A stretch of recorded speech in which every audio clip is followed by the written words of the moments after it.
Welcome to this presentation in which we're going to discuss modifiers and the challenges that modifiers can present. If you don't already have your Aspen Handbook handy, go ahead and get it. If you have the green or third edition, we'll be starting on page 10 of that book. If you have the fourth or red cover edition, we'll be starting on page, I guess technically on page 11, but primarily on page 12. And I also have a document that you'll find in the appropriate folder within your course. It'd be entitled something like Document Relating to I might say misplaced modifiers. I might just call it modifiers.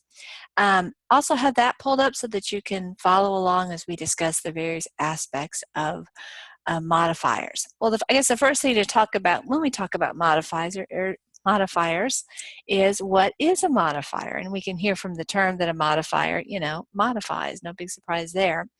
And of course, when we use the word modify in everyday conversation, we mean to change, to alter in some sense.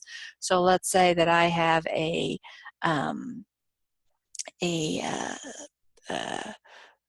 tool that I use, let's say, how about this? I have a flashlight.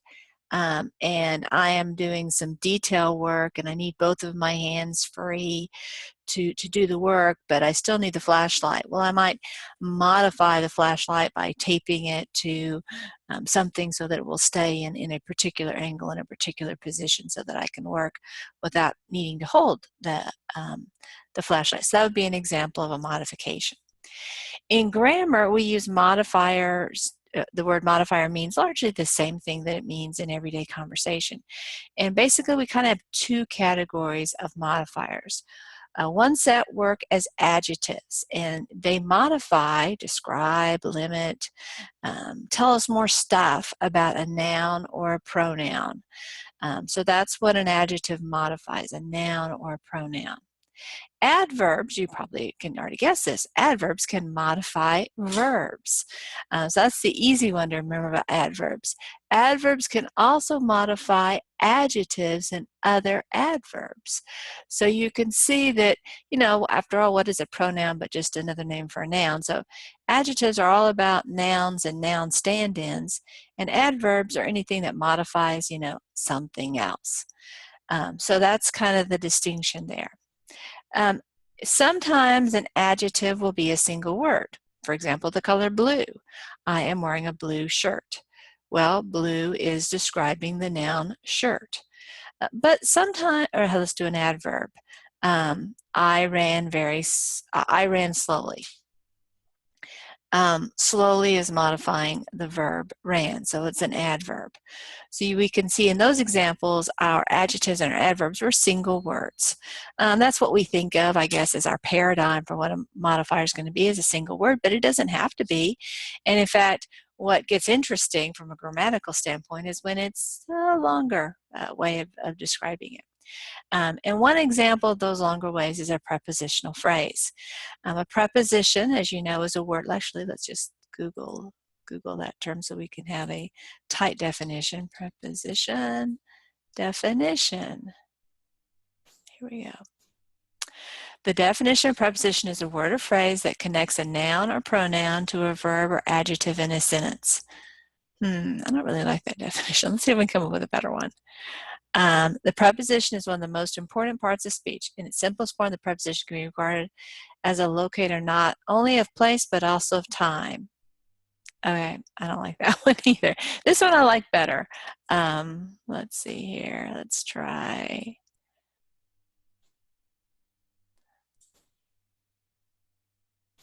Let's try this one. Here we go. Okay, chomp chomp. At a minimum, a preposition phrase will begin with a preposition. Prepositions are the words that indicate location. That is one thing that prepositions do. That's not the only thing they do. They're actually kind of hard to define. They're usually little words that show a relation. I love this. I'm a pug lover, so this is very meaningful for me. But you can see, probably the classic example of a preposition is a word that identifies location. The puppy is on the floor. the puppy is in the trash can, the puppy is beside the phone. All of those words, the words in italics, are prepositions. They don't really have meaning in and of themselves, but they talk about the relationship between words. So they're a little bit tricky to define, but here is a list that can kind of give you a flavor. I think when you spend a little time looking at the list, it may click in. You may start thinking, oh yeah, that's what that is. And the way that I usually determine whether a word is preposition or not, other than Googling it, which is, of course, always a good plan, but is also to rule out all the other possibilities. These are pretty obviously not nouns or verbs or adjectives or adverbs. But sometimes they can seem like, in fact, some of these can, in fact, be conjunctions. They're not going to be interjections. So sometimes the role of a conjunction and a preposition can seem pretty similar. But let's go back to what we were talking about. So we've decided that a word is a preposition, and a prepositional phrase is usually, let's just look at an example here. Before the big game. So you'll have a preposition, usually comes to the left, and then you'll have an object to the preposition. In this case, the object of the preposition is game. The object of the preposition will be a noun or a pronoun.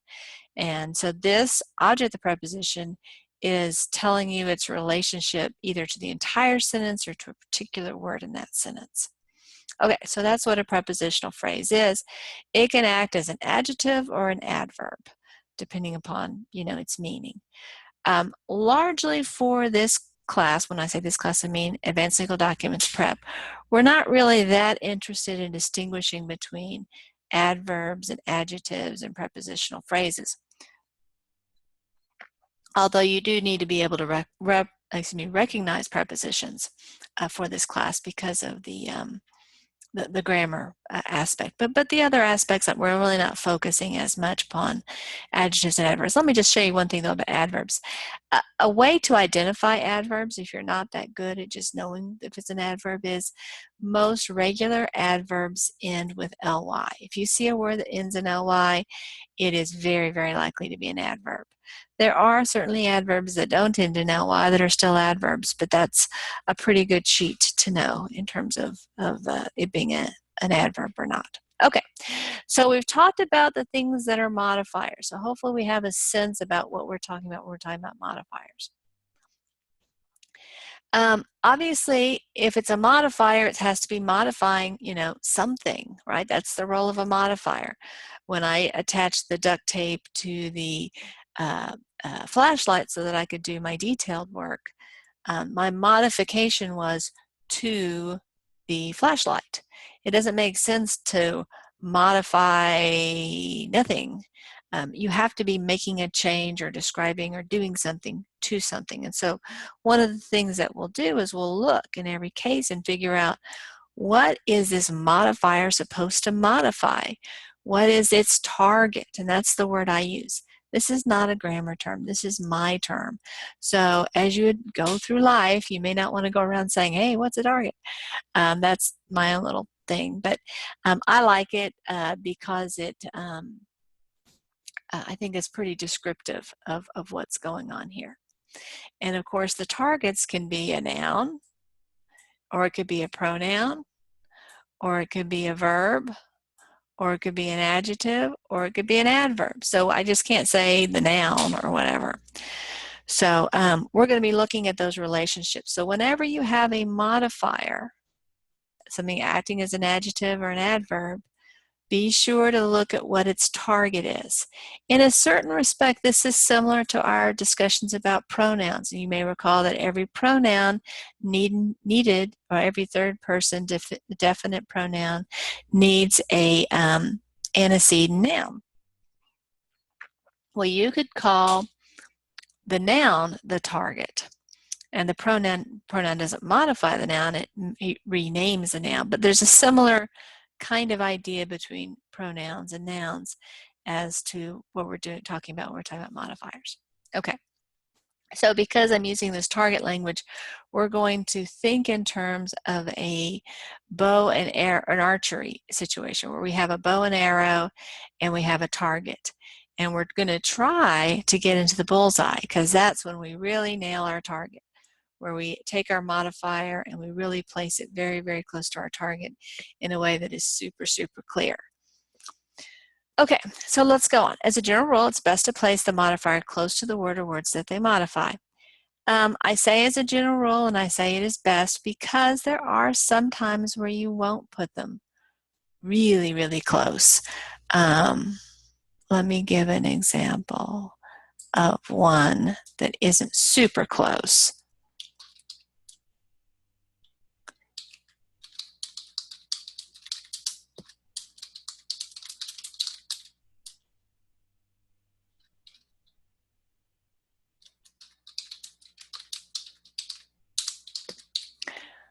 Okay, the blue dress that I wore to the party was long and flowing. Well, long is an adjective, so I'm going to put that since that's one of our modifiers. And flowing, in this context, this is also an adjective. What is it modifying? Was the party long and flowing? I don't think so. Was I long and flowing? No, not so much. The dress was long and flowing. Of course, blue is also an adjective, so that's also, and you can see in this case blue is right next to its target, so that's like this. We have our modifier, in this case blue, really getting into the bullseye. I mean, you can't be any closer to dress than blue. But long and flowing aren't close to dress. There's 1, 2, 3, 4, 5, 6, 7, 8, 9, 9 words separating. That's pretty far. You might put this arrow right here on the edge when you're thinking about how close flowing got to its target. And yet, having said that, I don't think this sentence is at all ambiguous. I don't think anyone will have any difficulty understanding that the dress is flowing and not something else. So, is it always going to be the case that you have to have it next door in a really tight way? No. I mean, I could have written this. I could have said, the blue, long, and flowing dress. How about this? I wore the blue long, okay, to the party.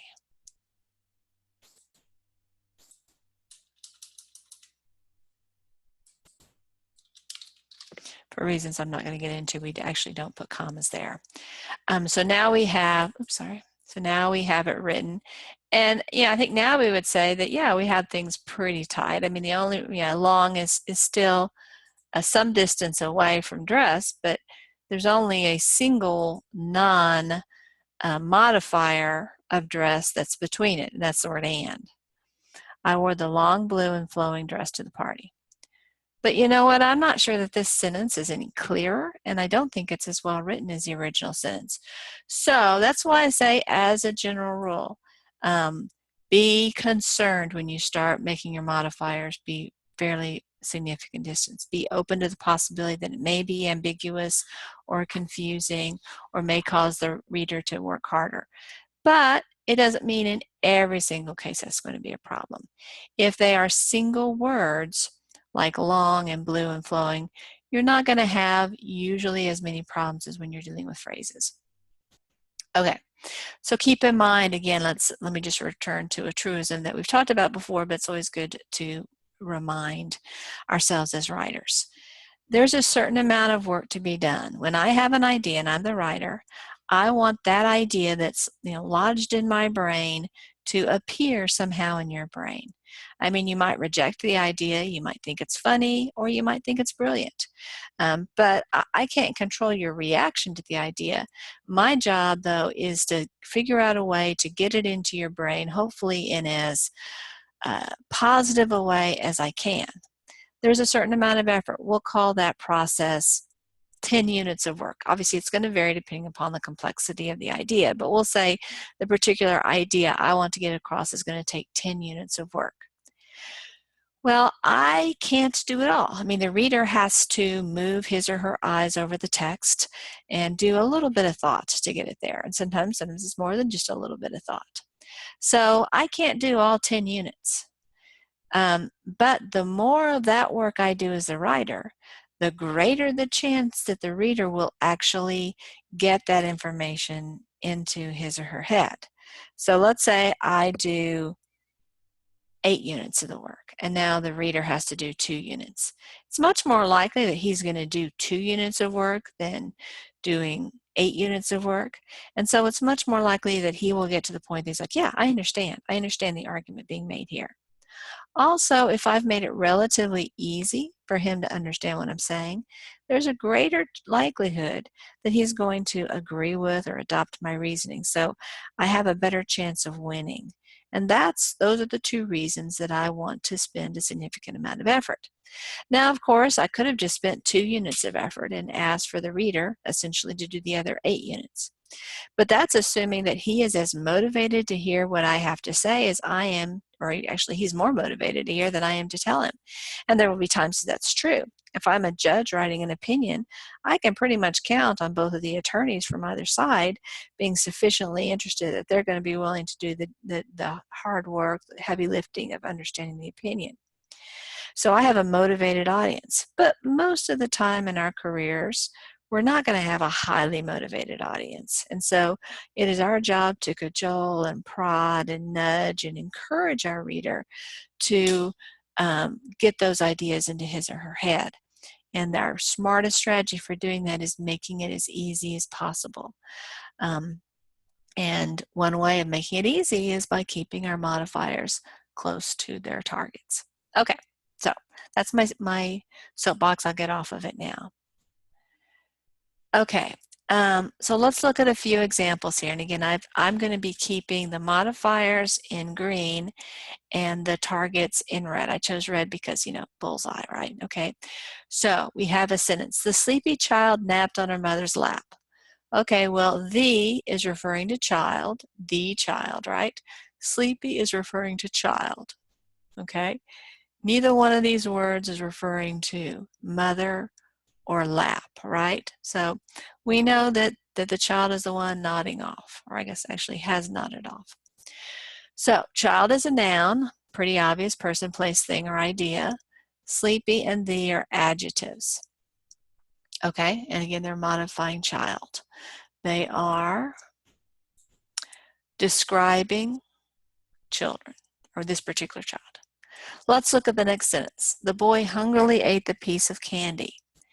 Our verb here is ate, that's our target, and hungrily is describing how he ate. And so that is describing. Many times adverbs answer how. And we can see we have that ly ending that we talked about before.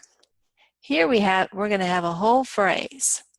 Eating the delicious apple pie, Bob laughed and joked with his family. Who's eating the delicious apple pie?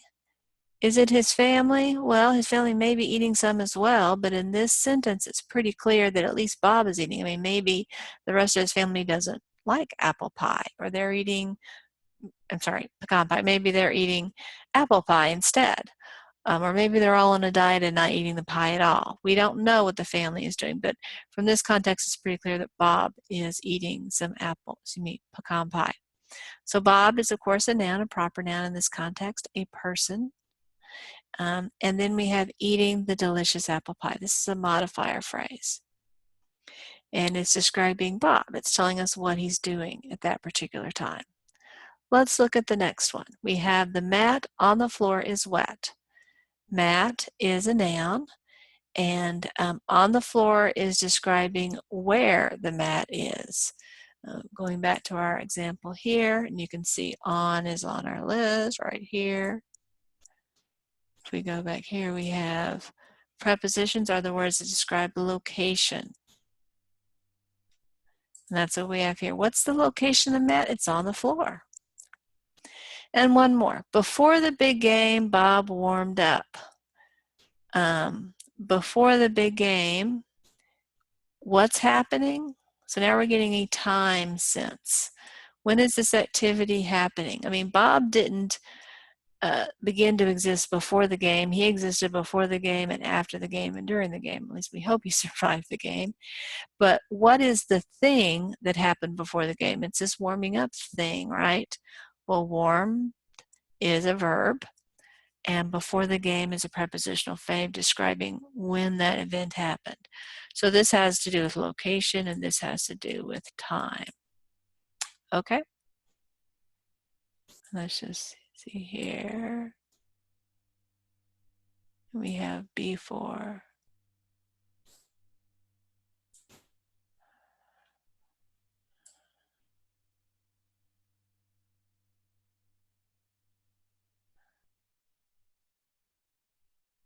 Okay, let's go back to our phrase. Okay, so we get this connection here. Hopefully we do.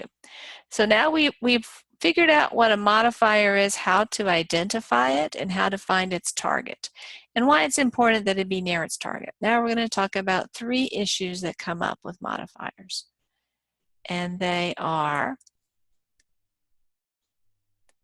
I'm going to make this sentence go away, and they are misplaced modifier, the dangling modifier, and the squinting modifier. This is the order that they're presented in our textbook, and the order does make sense because we're literally going to go from easiest to hardest. The first one, the misplaced modifier, is probably kind of the paradigm that we think of when we have a modifier problem. It's when we locate the modifier in a place that isn't close to its target. And so it can become confusing. Now, the example, the long flowing dress, it really isn't always confusing when it's part way. So a misplaced modifier is only misplaced when it opens up the opportunity for ambiguity or just makes it hard for the reader to sort through what's happening. If it's still obvious, it's not a misplaced modifier. Okay, so we're going to talk about misplaced modifiers first, but let me just introduce the other 2 so that when we're talking about misplaced modifiers, you'll be able to make those distinctions. A dangling modifier is when the target is nowhere to be seen. The actual target of the sentence is missing, or not target of the modifier is missing. Many times it's implied, and so it's not, you think to yourself, well gosh, obviously if you're modifying something and it's missing from the sentence must sound pretty weird. It really doesn't, and many times we will speak this way, and even in a first draft you and I might make this error, at least I might make this error, because a sentence can feel as if we've explicitly said the modifier, the target, but we really haven't. So a dangling modifier is a fairly common problem. It's different than the misplaced modifier in that it doesn't have the target at all. So target poorly placed, or you could say modifier poorly placed, target missing. Squinting modifier is probably the least common, and it is the hardest, in my opinion, to find, and it's one of the more difficult to fix. And this is when I call this the modifier sandwich. This is when you have a modifier stuck between 2 possible targets. Well, in that case, it's not, and it's when you read it, you're just not sure which one of the targets the modifier modifies or should be modifying. And so you can't say, well, it should have been closer to the target. It's as close as you can get. But the fact that there's another modifier there makes it ambiguous. Okay, so let's get started. We're going to talk about the easy one first, the misplaced modifier. And you can see here we have the bullseye, but we're putting the modifier not in the right place. We're missing the bullseye. In fact, we're missing the whole target.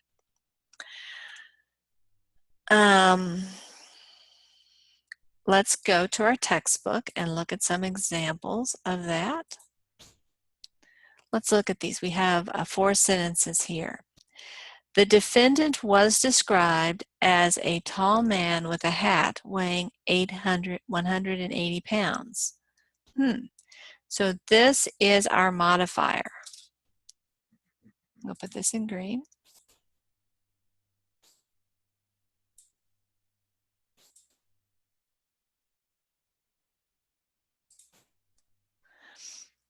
And it looks like that this is our target, hat. But common sense tells you nobody's going to wear a hat that weighs 180 pounds, right? Common sense tells us that really the true target is man. Okay, so the defendant was described as a tall man with a hat weighing 180 pounds. But the location of this is confusing. So the grammar rules would say, if you're putting aside common sense and just looking at the grammar rules would say that the man is tall and the hat weighs 180 pounds. Our common sense kicks in and says that doesn't make any sense. It must be modifying this, but because we've misplaced it, our grammar isn't working. So let's look at a fix. Let's go down here. The defendant was described as a 180-pound tall man with a hat. So now we've moved this here, and now it's very close to our true target. And you can see it's quite far from the incorrect target. So this 180 pounds is just one word away, and this word, in fact, is another modifier. This isn't, I don't think, the best written sentence ever, but it works. Okay, it's not grammatically wrong. The first step to addressing grammar problems is to get rid of all of the grammar problems. Once you've gotten to the point that you don't misplace modifiers, I mean, again, your first draft, who cares? But once you get down the road enough so that you're going to be able to identify them and solve them and fix them, don't worry if your sentences aren't flowing and brilliant and stylish or whatever. That is the second part, the next step. So the first step is clean up all the grammar problems. Once you've gotten to the point that, yeah, I've got clean documents, I don't have to worry about noun-pronoun agreement, I don't have to worry about ambiguous antecedents, I don't have to worry about dangling modifiers. Now is the time for me to start working on strategies to make my writing sing. But at this point, we're really just focusing on, is this grammatically correct? Let's look at our next one. Oh, by the way, you may have noticed here, we have a passive voice. We'll see in many of these examples, passive voice causes a lot of modifier problems. We'll talk a little bit more about that in the next section. That's a common problem. If you're using passive voice, it's bad for lots of reasons, but the likelihood of you having a modifier problem increases significantly. Let's read the next one. He provided exhibits to the attorneys on CD-ROMs. Okay, so now we have this prepositional phrase. On is a preposition, obviously. And it looks like the attorneys are on CD-ROMs. I don't even know what that means. But that doesn't make any sense. So we know really it's the exhibits that he meant to say. So let's see how we fixed it. He provided exhibits on CD-ROMs to the attorneys. So now he's moved it so it's closer. But it's just next door, so it's kind of the perfect location. And now our attorneys is farther away. You can see actually attorneys is a prepositional phrase, is the object of a prepositional phrase. But no one would think that the attorneys are now on CD-ROM. Let's look at our third sentence. I read about the crime that was committed in today's newspaper.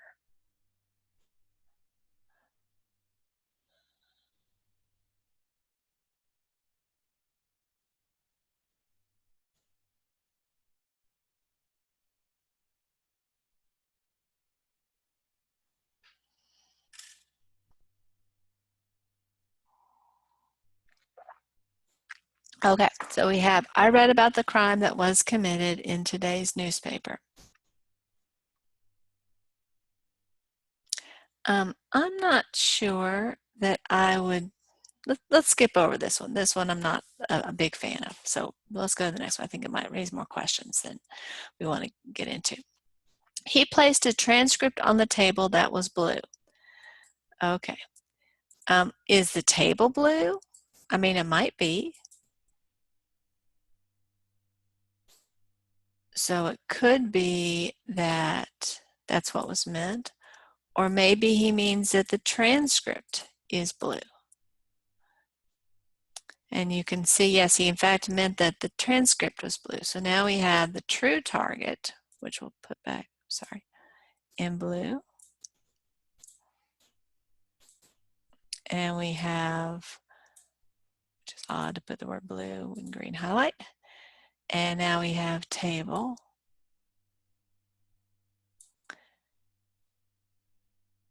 And we can see that we're given an alternative meaning for this one because really either one of these interpretations was reasonable. The other ones, it was pretty obvious what was meant. But if you meant the second, that the table was blue, we're now going to have our blue, which is modifying not transcript, but table. And now transcript is relatively far away, and people would not think that the transcript is blue. It's the table that's blue. Here's an example. Even the Washington Post committed this crime. Woman 30 is found shot in home by children. Did the children shoot their mother, or did the children find the mother at home shot? And in fact, the children found the mother. The children didn't shoot the mother, so they should have rewritten it. Slain woman, so now they're getting the idea of her being dead, found at home by her children. Okay, so let's look at misplaced prepositional phrases. We've actually already done some of those above, but we're going to spend a little bit more time on this. These guidelines provide tips for protecting your safety from our staff. Wow, that's pretty bad that you employ staff members who are a danger to the public. So your safety here is the purported target, but I think it's really the tips that are from the staff is what we really meant. So let's see how they fixed it. These guidelines from our staff, I guess they actually say guidelines. Yeah. So these guidelines from our staff provide tips. So you can see now it's much closer. From our staff is next door to what it's describing. And now we have the safety all the way over here. You don't feel any danger from the staff anymore. The attorneys will discuss my proposal to fill the excavation pit with the corporation's officers. Well, you must not like those corporate officers too well, right? We probably shouldn't put them in the pit. They're not gonna pay their bills if they're in the pit, I'm gonna be honest with you. But what we really meant is that we were going to discuss, right? You're going to discuss this idea with the corporate officers, and the proposal has to do with filling the excavation pit. So here we have the attorney will discuss. So now we have our target, which we're putting in blue, and we have our modifier, which we're putting in green, and we have that pit far, far away, which is probably a good idea. So again, you can see we were always putting our modifier closer to the sentence. And we're also reading it and reading with critical eye to see if there's an opportunity for it to be misinterpreted. Okay, let's look at some limiting words. The most important word on this list is only. It's one of the most common, and it is also one of the most dangerous. I will tell you when I write, I almost never use the word only. Well, I'm going to say that's too strong. I stress about using the word only every time, and I think long and hard about doing it. It is an easy word to understand. We all know the word, and yet it is so easy to put in the wrong position. So my advice to you would be that if you are not confident that you really get how only works, you've thought long and hard about it, just don't use it, because it is one that people get wrong more often in my experience than they get right. And so don't put yourself in that position of creating an ambiguous sentence or saying something that's different than what you mean. Okay, Let me just give you an example that I think will shed some light on this. The witness identified Jack as the burglar. Only the witness identified Jack as a burglar. So in this case, the witness, we'll call the witness Bob. Bob's the only person who was able to identify Jack as the burglar.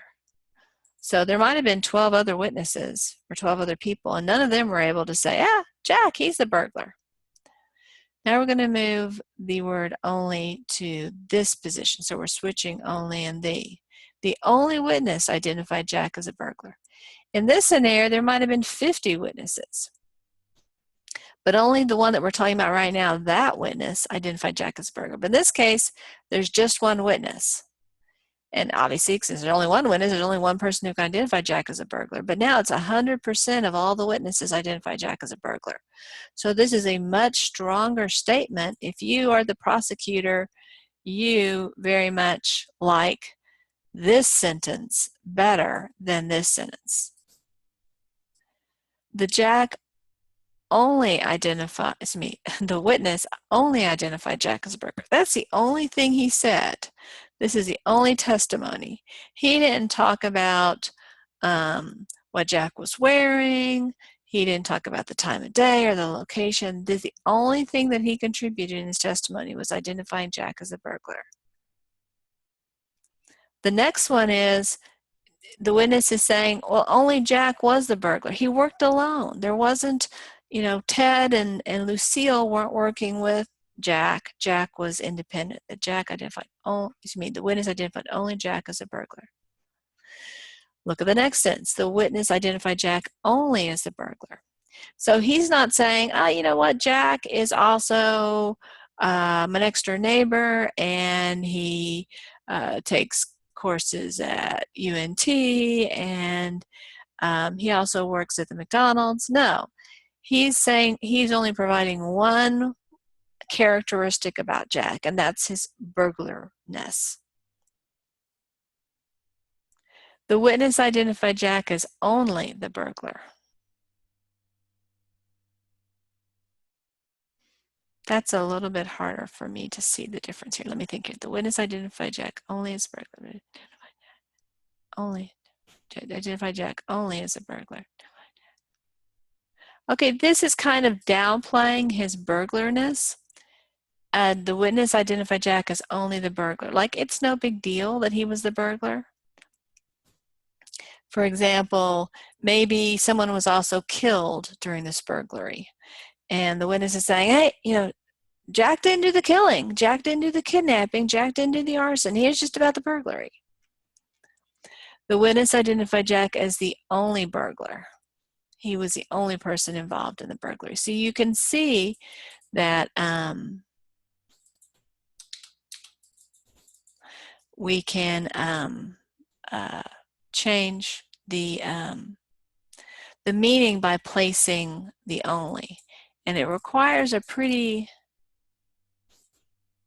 it requires a pretty sensitive and careful analysis to do that. So my advice would be only use only when you're going to be really have the resources to really pay attention to the use of only. Okay. And these, again, are limiting words. They restrict the meaning of other words. They can create a lot of ambiguity.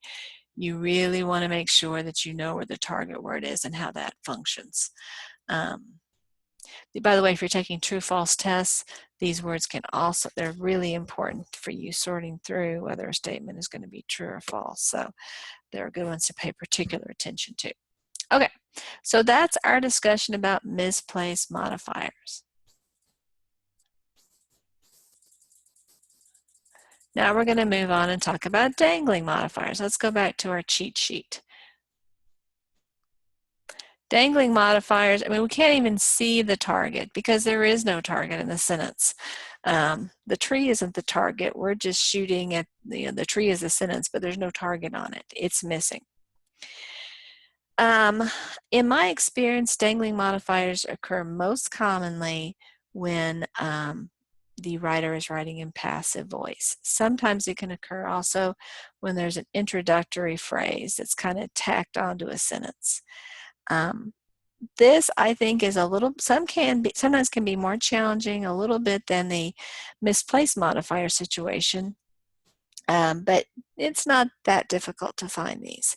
So let's go through and look at some examples about how one might fix this.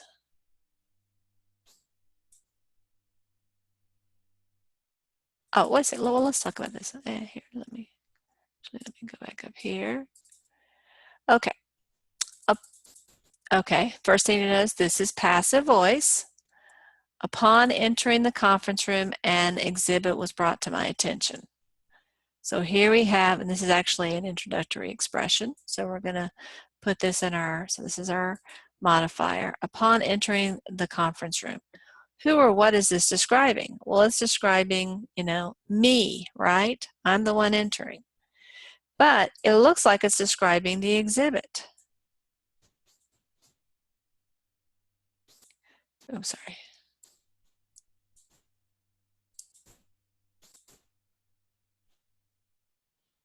Now you might think, well, it's describing me. I'm the one, I was in the hallway, I've walked into the room, and somebody says, hey, look at that exhibit over there. Right? I mean, that's what happened. That's the story. So you might say, but so this is me in the story.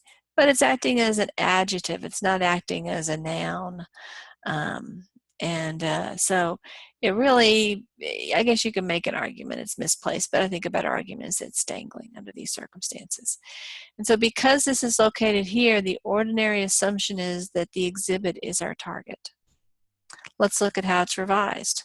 We have that same introductory expression, and of course we're going to put a comma, as we would with our comma rules. And now we've put me into the story. I'm there. We still have exhibit, but it's not walking around, which was a little bit odd. Upon entering the conference room, so here this is describing what I'm doing. It's modifying me. Waiting in the courtroom, his eyes became tired. Well, waiting in the courtroom is our dangling problem. And, sorry. It looks like his eyes were what was waiting in the courtroom. In some sense, that's true because his eyes are attached to the rest of him, right? But that's not what we focus on. It was his whole body that was waiting in the courtroom.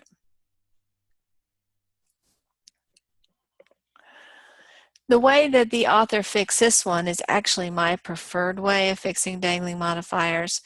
This is a little bit trickier.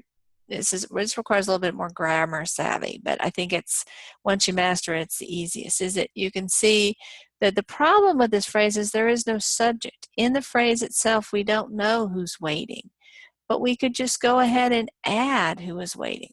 So here we actually have the who is waiting in the phrase. And so when you add it to the phrase, you don't even need it apart. So if you have the subject or the target, you can actually include it within the phrase. Let me go up here and let's look at some of these examples up here, see if there's some that we could do that with.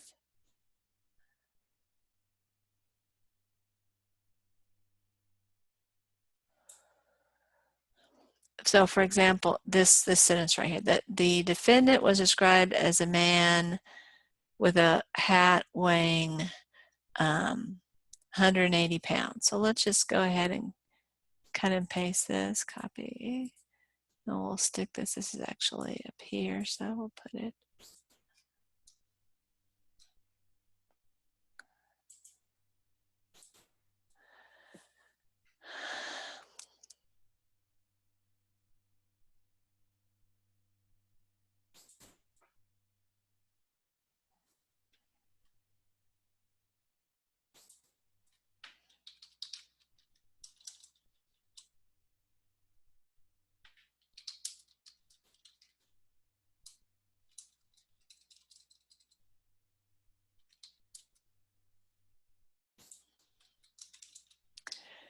Actually,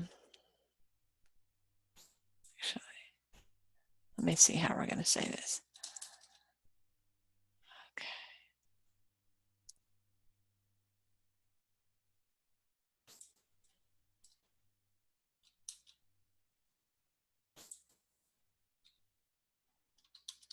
a man weighing 180 pounds. The defendant was described as a tall man with a hat. So we now have, this is like an appositive.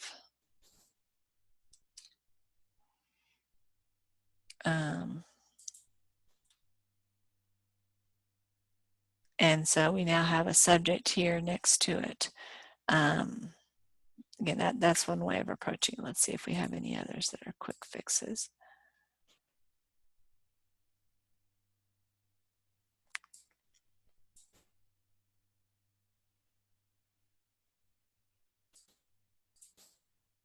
Okay. So as he waited in the courtroom. So because we have the subject in here, we don't have to worry about having it next to something. But we could have rewritten this if we wanted to keep these words the same.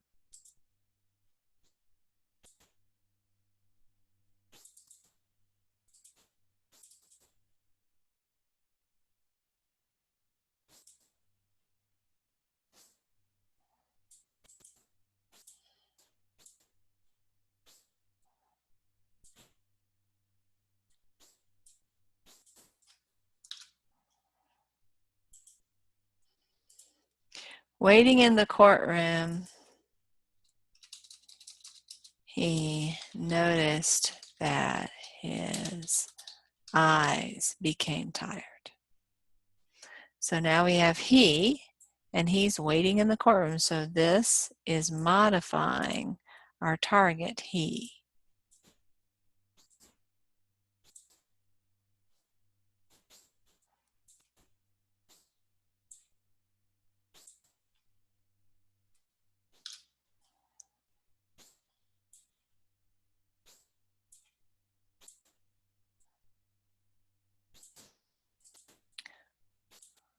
Okay.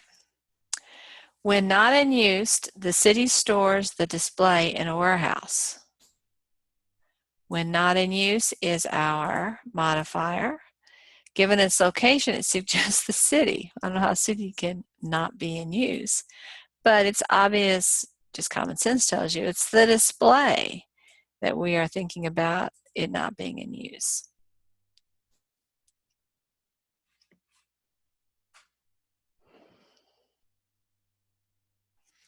Okay, so we've, when the display is not in use, so you can see they have chosen to put the subject or the target within the actual phrase. So as a result, it's okay that we so we don't need the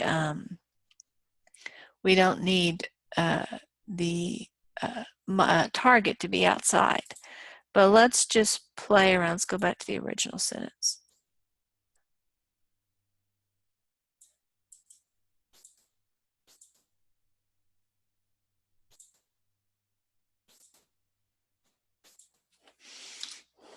How might we phrase it or fix it? When not in use,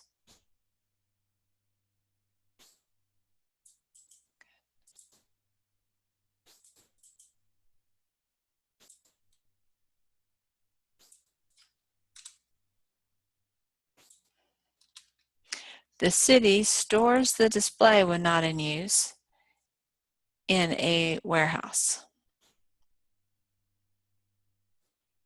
I might actually move this. Good.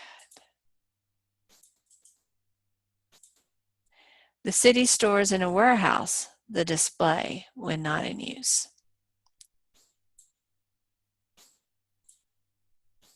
Okay, let's go back, see if there's any other an example. Okay.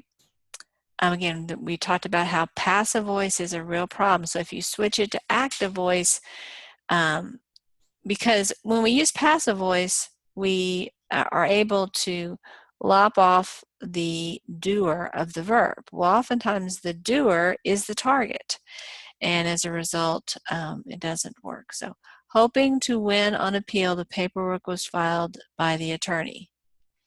Okay, well, who's hoping to win on appeal? Well, you know, the attorney, but we put it next to paperwork. I'm not sure I would call this a dangling modifier. I think this is more like a misplaced modifier because we do actually have the word attorney in here. But you know, in English, we could have ended right here with a period, right? Hoping to win on appeal, the paperwork was filed, because you don't have to include this phrase in here. But if we change this to active voice, we're going to see that our attorney returns to the beginning of the sentence, and so it'll be right next to where we have our modifier. So our target and our modifier will be close. Hoping to win on appeal, the attorney filed the paperwork. And so that largely solves our problem. Okay, so now we're going to go to our last type of modifier problem. And this is when we have more than one possible target and they're located closely together. So it's a little bit hard. You know, imagine that we have an arrow and it's just right between these two targets. It's hitting right where that X is. Well, which one was it supposed to hit? It was supposed to hit this first one right here, or maybe it was supposed to hit this one. It's unclear. So the idea is it's squinting. It's hard to see which one it's looking at. I like to refer this as the sandwich problem for modifiers. The modifier is the meat in the sandwich, and each piece of the bread is the potential target. And you can't really tell because they're both equally close to the modifier. Okay, this is the hardest to identify, and it can also be fairly tricky to fix. So I have marked here some example. Let me first of all do the example from the textbook. The example from the textbook wasn't huge. The lawyers who often prepare briefs can improve their writing skills. Oh, no, here, I'm sorry, we have our original sentence. Lawyers who prepare briefs often can improve their writing skills. So who prepare, let's see here, I'm sorry, wrong here. Prepare often, so this is one possibility. Oh, so let me do often. Often is our modifier, and our targets, possible targets, are prepare,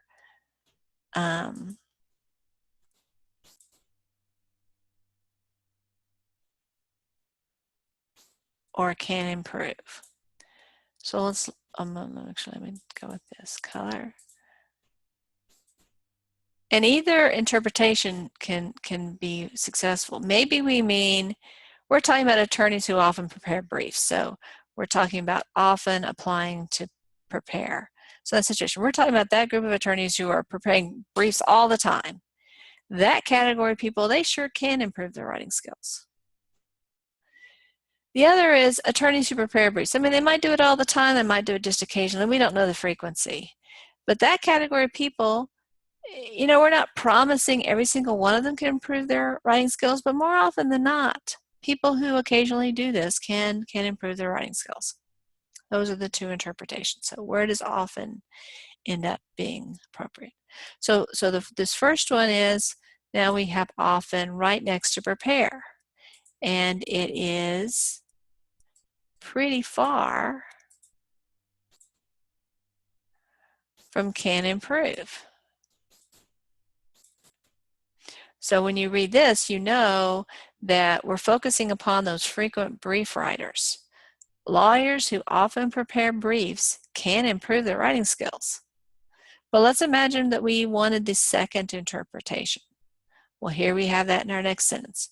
Lawyers who prepare briefs can often, so we even have this one literally sandwiched because we have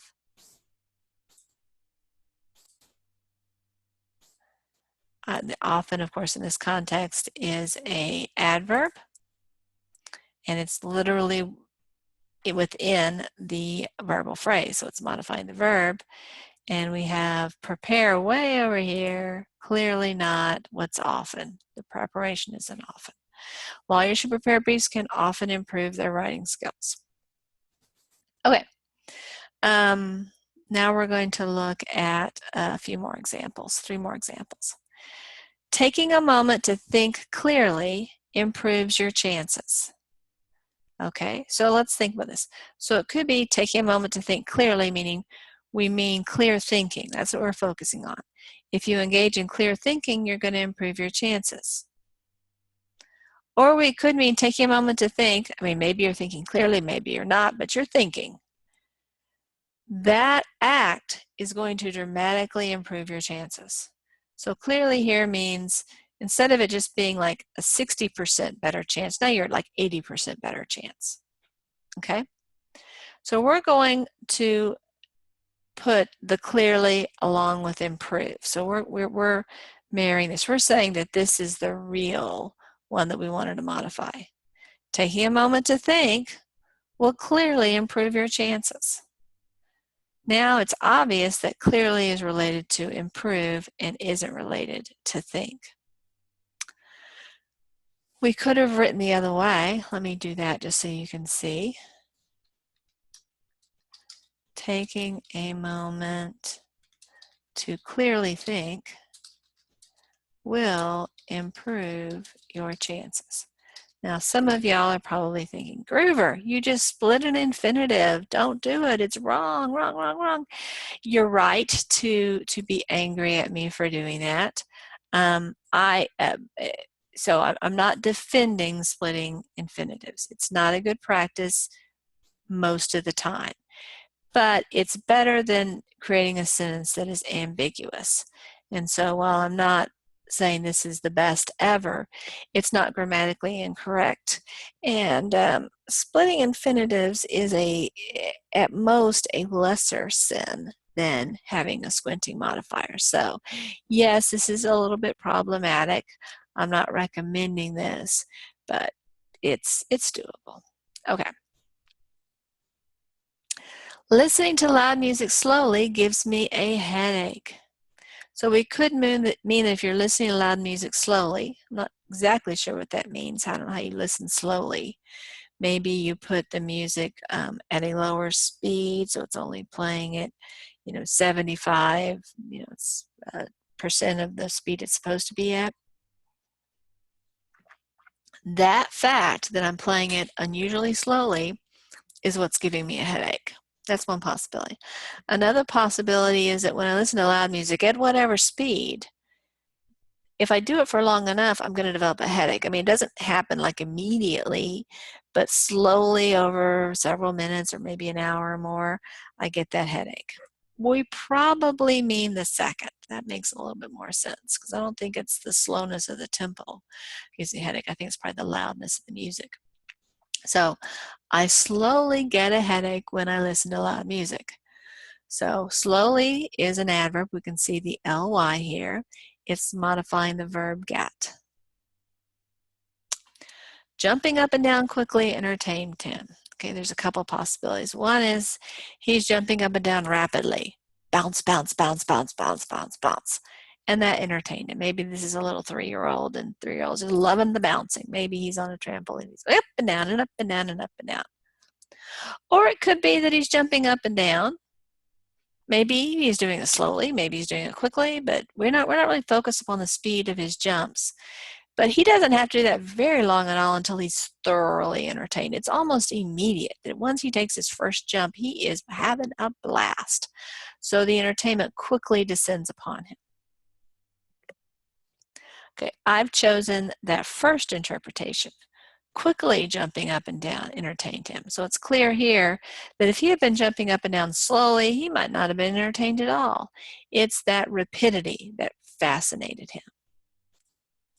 Let's see if we can write it for the other meaning too.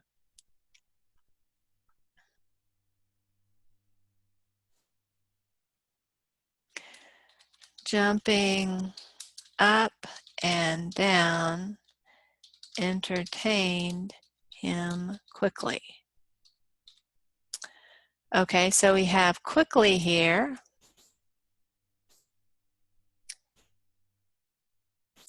As our modifier, and we have entertained as the target. We still have the word him in between, but quickly can modify adjectives adverbs, and verbs. It can't modify pronouns, and it's an ly ending. So nobody, oops, I'm sorry, I guess I need to put that right. Nobody is going to think that quickly is the target. So jumping up and down entertained him quickly.